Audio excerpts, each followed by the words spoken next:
الحمدللہ رب العالمین والعاقبۃ للمتقین والصلاۃ والسلام علی اشرف الانبیاء والمرسلین۔ حدیث نمبر 4، حدیث قلتین۔ وعن عبداللہ بن عمر رضی اللہ تعالی عنہما قال قال رسول اللہ صلی اللہ علیہ وآلہ وسلم اذا كان الماء قلتین لم يحمل الخبث وفی لفظ لم ينجس، اخرجہ الاربعہ وصححہ ابن خزیمہ وابن حبان والحاکم۔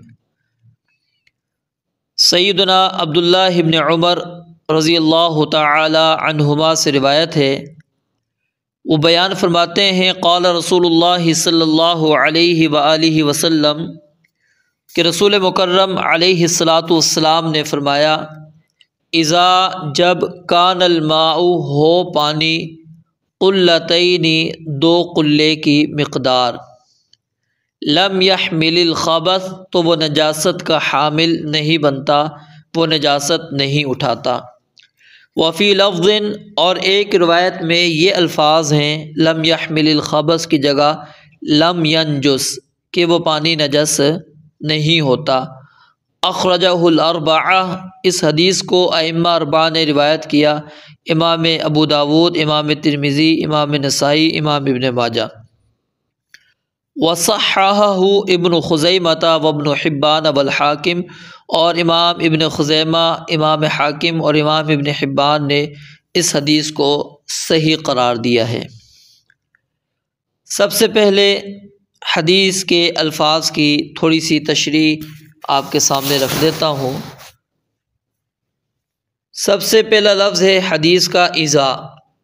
اذا اس کا معنی اگر اور جب آتا ہے، اور یہ اذا کبھی مفاجات کے معنی کے لیے استعمال ہوتا ہے، یعنی اچانک کے معنی میں، اور کبھی یہ شرط و جزا کے لیے بھی آتا ہے، اس وقت معنی اس کا بنے گا جب، جس وقت، اور کبھی یہ اسماء مرفوعہ پر بھی داخل ہوتا ہے، اور کبھی اس کے بعد فعل کو مجزوم بھی لاتے ہیں، خصوصاً اشعار وغیرہ کے اندر۔ دوسرا لفظ ہے کانا۔ کانا کا ترجمہ ہوتا ہے تھا اور ہے، یا ہمیشہ سے ہے اور رہے گا، ان میں سے کچھ، یعنی کہ کوئی بھی ترجمہ کیا جا سکتا ہے۔ کانا اس کے 3 احوال ہیں۔ نمبر 1، یہ اسم کو رفع اور خبر کو نصب دیتا ہے۔ جب یہ اسم کو رفع اور خبر کو نصب دے گا تو اس وقت یہ کانا ناقصہ کہلائے گا۔ یہ اسم کے لیے خبر کے دوام، ثبوت یا انقطاع کا قرینہ کے مطابق فائدہ بھی دیتا ہے، اور اس وقت اس کے چند معانی ہوں گے، یعنی یہ سارا کے معنی میں ہوگا جس کا معنی ہوتا ہے ہونا، یا یہ استقبال کے معنی کے اندر ہوگا، یا حال کے معنی میں، یا تسلسل زمانہ کے معنی میں، یعنی خبر کا ثبوت اسم کے لیے زمانہ ماضی، زمانہ حال، زمانہ مستقبل، تینوں میں بلا انقطاع ہو۔ اور دوسری اس کانا کی جو حالت ہوتی ہے وہ یہ ہوتی ہے کہ یہ صرف اسم پر داخل ہو اور معنی اس کا مکمل ہو جائے، اس کو کہتے ہیں کانا تامہ، اور اس کے معنی ثبت، وقع کے ہوتے ہیں۔ تیسری اس کی حالت یہ ہوتی ہے کہ یہ کلام کے درمیان یا کلام کے آخر میں آئے گا، اور صرف یہ تاکید کے لیے آتا ہے، زائد ہوتا ہے۔ اس صورت میں اس کا کوئی عمل نہیں ہوتا، اور نہ کسی واقعی زمانے پر یہ دلالت کرتا ہے، تو یہ کانا زائدہ کہلاتا ہے، اور یہ اکثر طور پر فعل ماضی میں ہی آتا ہے، شاذ و نادر یہ فعل مضارع میں بھی آ جاتا ہے۔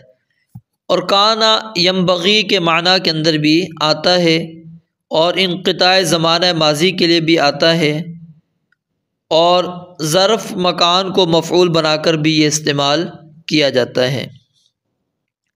آگے لفظ الماء، یہ آپ نے شروع میں بھی پڑھ لیا تھا، یعنی کہ پانی۔ قلتین، یہ کہتے ہیں پانی کی صراحی کو، یا پھر کسی بھی چیز کی چوٹی، کسی بھی چیز کا بلند حصہ۔ اور اسی طرح جو حجر علاقہ ہے، اس کے جو معروف بڑے مٹکے تھے، ان کو کہا جاتا تھا، اور ان مٹکوں کے وزن کے اندر مختلف اقوال ہیں۔ ایک قول اس میں یہ بھی ہے کہ جس کے اندر تقریباً 210 لیٹر پانی آتا ہے۔ اور اہل حجاز قلہ ایسے مٹکے کو کہتے تھے جو پانی رکھنے کے لیے استعمال ہوتا تھا۔ امام ترمذی رحمہ اللہ نے حدیث قلتین کو بیان کرنے کے بعد محمد بن اسحاق کے حوالے سے انہوں نے یہ بات نقل کی ہے کہ قلہ ایک مٹکا تھا جس میں پینے کے لیے پانی رکھا جاتا تھا، اور اہل عرب میں صرف یہ ایک مٹکا نہیں تھا بلکہ قلے کے نام سے کئی برتن تھے جو پانی کے لیے وہ استعمال کرتے تھے۔ آخر اس مٹکے کا نام قلہ کیوں رکھا گیا؟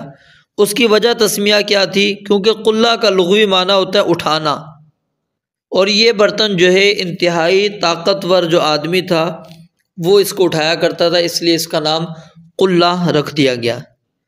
اور اسی طرح قلہ کا لغوی معنی بلند اور اونچے کے بھی آتا ہے، تو یہ چونکہ زمین پر بھی رکھا جاتا تھا لیکن بڑے ہونے کے باوجود، یہ زمین پر رکھنے کے باوجود بڑا تھا، تو اس کی وجہ سے یہ بلند اور اونچا دکھائی دیتا تھا، اس لیے اس کو قلہ کہا جاتا ہے۔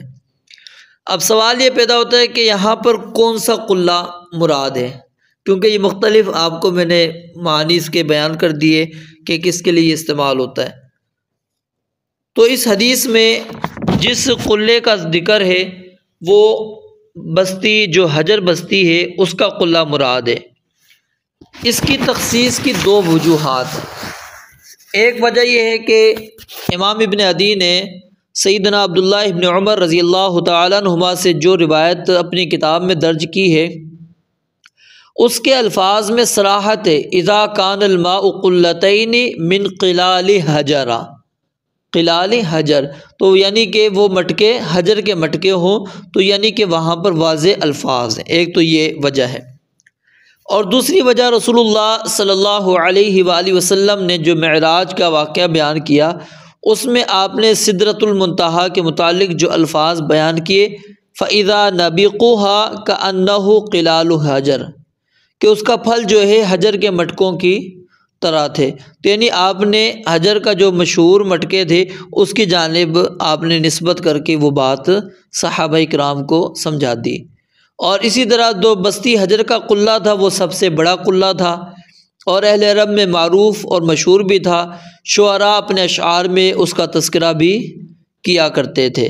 تو اس وجہ سے یہی بات راجح ہے کہ اس سے مراد یہ حجر والا جو قلہ ہے وہ مراد ہے، اور اس کا جو وزن تھا وہ میں نے آپ کو بتلا دیا کہ 210 لیٹر، یہ تقریباً 2 مٹکوں کے اندر یہ پانی آتا ہے۔ آگے لفظ ہے لم۔ لم یہ اس کا ترجمہ ہوتا ہے نہیں، اور یہ حرف جازمہ ہے، فعل مضارع کی نفی کر کے اس کو ماضی کے معنی میں یہ بدل دیتا ہے۔ کبھی کبھی اس کے اوپر حمزہ استفہام بھی داخل ہو جاتا ہے، جب اس کے اوپر حمزہ استفہام داخل ہوگا اس وقت یہ نفی ایجاب میں تبدیل ہو جاتی ہے، نفی جو ہے ایجاب میں تبدیل ہو جاتی ہے، اور معنی میں تاکید اور توبیخ پیدا ہونے کے ساتھ جزم کا عمل برقرار رہتا ہے۔ اور کبھی حمزہ اور لم کے درمیان فا یا حرف واو آ جاتا ہے۔ آگے ہے لم یحمل الخبث۔ لم یحمل الخبث، یحمل اس کا معنی ہوتا ہے حمل، معنی ہوتا ہے حاملہ ہونا، درخت پر پھل کا آ جانا، خود کو تھکا دینا، ہنگامہ کرنا، ہلہ بولنا، برداشت کرنا، ذمہ دار ہونا۔ تو یہاں پر معنی کیا؟ اٹھانا۔ الخبث یہ میل کو کہتے ہیں، جو لوہے وغیرہ کو جب آپ بھٹی کے اندر تپاتے ہیں یا کوٹتے ہیں اس وقت جو نکلتا ہے اس کو الخبث کہتے ہیں۔ اسی طرح سونے چاندی کی جو کھوٹ ہوتی ہے اس کو بھی کہا جاتا ہے۔ اسی طرح جو بے فائدہ چیز ہے اور نجاست ناپاکی اس کے لیے بھی لفظ خبث استعمال ہوتا ہے۔ اور دوسری روایت کے اندر جو الفاظ ہے لم ینجس، یعنی وہ گندا اور ناپاک نہیں ہوتا۔ اس حدیث مبارکہ کے اندر جو مسئلہ بیان ہوا ہے وہ کیا ہے کہ جب پانی کی مقدار 2 قلہ کے برابر ہو تو نجاست گرنے سے وہ ناپاک نہیں ہوتا، یعنی جب مقدار پانی کی کتنی ہے 2 قلہ 2 مٹکوں کے برابر ہے، تو اس کے اندر جتنی بھی نجاست گر جائے وہ پانی ناپاک نہیں ہوتا، اور اگر وہ 2 قلے سے کم ہوگا تو پانی کیا ہو جائے گا؟ ناپاک ہو جائے گا۔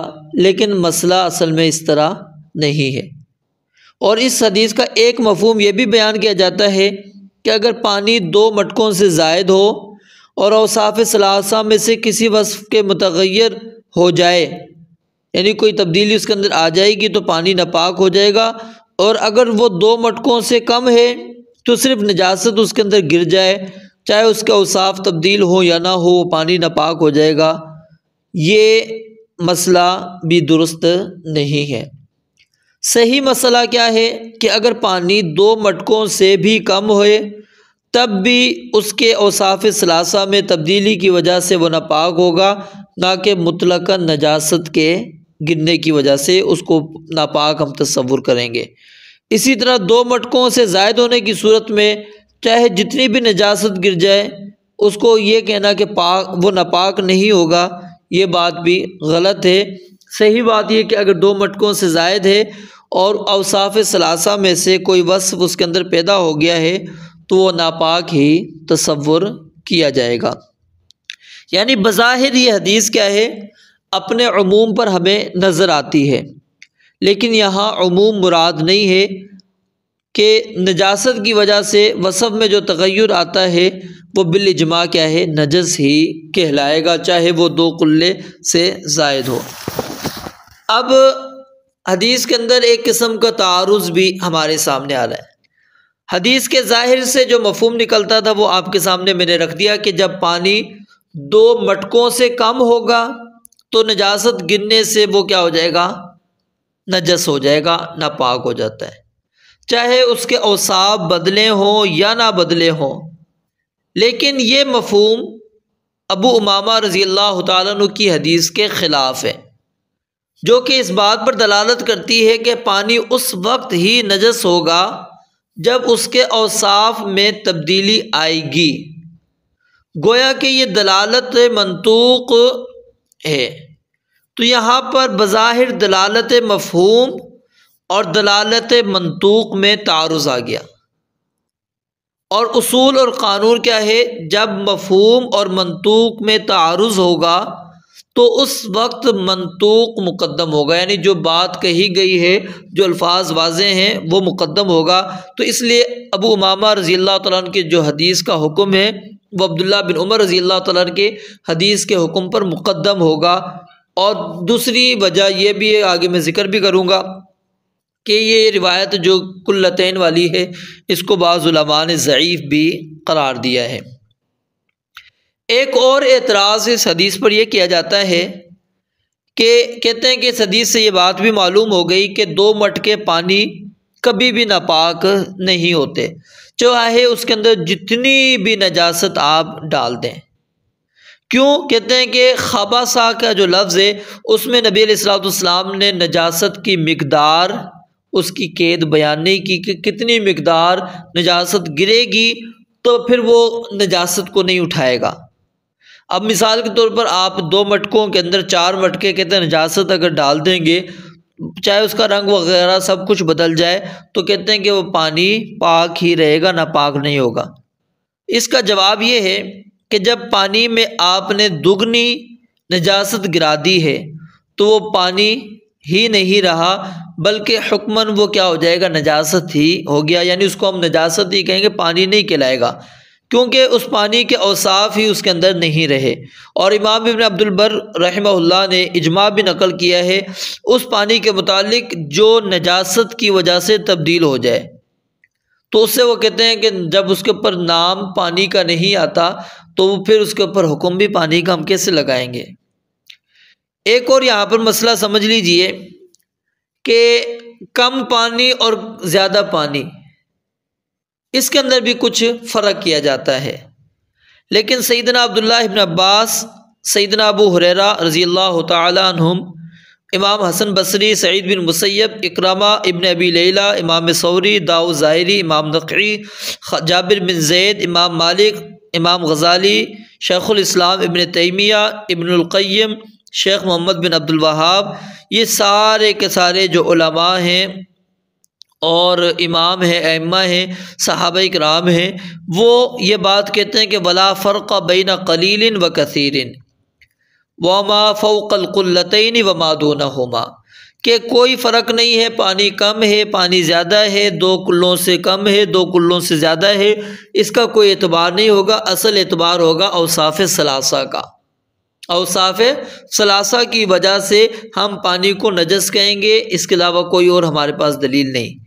لیکن عبداللہ ابن عمر رضی اللہ تعالیٰ عنہما، امام مجاہد، امام شافعی، امام احمد، امام اسحاق اور احناف، وہ قلیل اور کثیر پانی کے درمیان میں فرق بھی کرتے ہیں اور امتیاز کے قائل بھی ہیں۔ اگر وہ کہتے ہیں پانی کثیر ہوگا تو اوصاف ثلاثہ میں سے کسی ایک کے بدل جانے کی صورت میں اس پر ہم نجس کا حکم لگائیں گے، لیکن اگر پانی وہ قلیل ہے تو صرف نجاست گرے گی تو ہم کیا کہہ دیں گے، وہ پانی نجس ہو جائے گا۔ پھر وہ اس کا تعین کرنے کے اندر بھی ان کے درمیان میں اختلاف پایا جاتا ہے کہ کم پانی کس کو کہتے ہیں، زیادہ پانی کس کو کہا جاتا ہے۔ احناف کے نزدیک تو 10x10 کا اگر حوض ہے تو پھر وہ کہتے ہیں کہ اس کے اندر نجاست گر جائے گی تو وہ کثیر کہلائے گی، اس سے کم ہوگا تو وہ قلیل کہلائے گا۔ اور شوافع اور حنابلہ ان کے نزدیک قلیل اور کثیر کے اندر جو حد فاصل روایت ہے وہ اذا کان الماء قلتین، 2 مٹکوں والی روایت ہے۔ اور پھر ابو حنیفہ رحمۃ اللہ علیہ کثیر پانی اس کو کہتے ہیں کہ جب آپ حوض کے ایک طرف کو حرکت دیں تو دوسری طرف کا جو اس کا کونا ہے یا دوسری سائڈ ہے اس میں حرکت نہ آئے تو وہ کثیر پانی کہلائے گا، اگر حرکت آ جاتی ہے تو وہ قلیل ہو جائے گا۔ امام ابو یوسف اور محمد وہ 10 ہاتھ چوڑے اور 10 ہاتھ لمبے حوض میں موجود پانی کو کثیر کہتے ہیں، اور جو اس سے کم جگہ میں ہوگا اس کو وہ قلیل کہتے ہیں۔ پھر جو یہ تالاب دینے والی بات ہے، تالاب کو کہ پانی کو یعنی آپ نے حرکت دینی ہے، اس کے متعلق امام بغوی رحمۃ اللہ علیہ بیان فرماتے ہیں یہ انتہائی جہالت پر مبنی بات ہے، کیونکہ حرکت دینے والوں کی قوت اور ضعف کی حالت میں اختلاف ہو سکتا ہے۔ ایک طاقتور ہو وہ جب حرکت کرے تو دوسری سائڈ پہ چلا جائے، اور جو کمزور ہے وہ حرکت کرے تو شاید نہ جائے، تو کہتے ہیں یہ اختلاف ہے، لہٰذا یہ بات نہیں مانی جا سکتی۔ اور اسی طرح 10x10 والا مسئلہ بھی وہ کہتے ہیں محض یہ عقلی ہے، شریعت میں اس کا کوئی ثبوت نہیں ہے۔ تو بہرحال اس حدیث کے اندر جو اختلاف کیا جاتا ہے، کہا جاتا ہے کہ یہ حدیث جو ہے سند کے لحاظ سے ضعیف ہے۔ اب میں آپ کے سامنے کچھ علماء ان کے متعلق بیان کرتا ہوں کہ جنہوں نے اس حدیث کے اوپر حکم لگایا اور کیا حکم لگایا ہے۔ امام ابن خزیمہ رحمۃ اللہ علیہ اور امام ابن حبان رحمہم اللہ، وہ دونوں فرماتے ہیں کہ یہ حدیث کیا ہے، صحیح ہے، اور امام حاکم کہتے ہیں کہ یہ بخاری اور مسلم کی شرائط پر صحیح روایت ہے، اور امام ابن مندہ وہ کہتے ہیں کہ مسلم کی شرط پر ہے، اور ابن معین اس کی سند کو جید قرار دیتے ہیں۔ ابن دقیق کہتے ہیں کہ بعض محدثین نے اس کو صحیح کہا ہے اور یہ فقہاء کے نزدیک بھی صحیح ہے۔ امام طحاوی وہ کہتے ہیں کہ اس کی یہ روایت صحیح ہے اور اس کی سند ثابت ہے۔ اور حنفی ایک عالم ہے قاسم نانوتوی، وہ کہتے ہیں کہ جو امام شافعی رحمۃ اللہ علیہ نے حدیث قلتین کو معمول بھی بنایا ہے وہ قابل اعتماد اور جید الاسناد ہے۔ امام نووی نے اس کو صحیح قرار دیا ہے، امام البانی نے بھی صحیح قرار دیا ہے۔ ابن تیمیہ رحمۃ اللہ علیہ کہتے ہیں کہ اکثر اہل علم جو ہیں حدیث کے متعلق جن کا علم ہے وہ اس کو حدیث حسن قرار دیتے ہیں، اور اس سے انہوں نے دلیل بھی لی ہے، اور ان لوگوں کو جو اس روایت کے متعلق ضعف وغیرہ کا اور اضطراب کا وہ اس کے بارے میں کہتے ہیں ان کا جواب بھی دیا ہے، اور جن میں سے اس روایت کو جنہوں نے صحیح قرار دیا ان میں ابن خزیمہ، ابن حبان، ابن بندہ، طحاوی، حاکم، بیہقی، امام خطابی، نووی، ذہبی، ابن حجر، سیوطی اور احمد شاکر وغیرہم یہ ہیں، انہوں نے اس روایت کو صحیح قرار دیا ہے۔ امام ابن القیم رحمۃ اللہ علیہ نے اپنی کتاب تہذیب السنن اس کے اندر اس روایت پر ایک طویل کلام کیا ہے، اور اس کے ضعیف ہونے کے انہوں نے 16 وجوہات بھی ذکر کی ہیں، ان لوگوں کا رد وغیرہ بھی انہوں نے اس کے اندر کر دیا ہے کہ جو اس کے متعلق کہتے ہیں کہ روایت صحیح نہیں ہے۔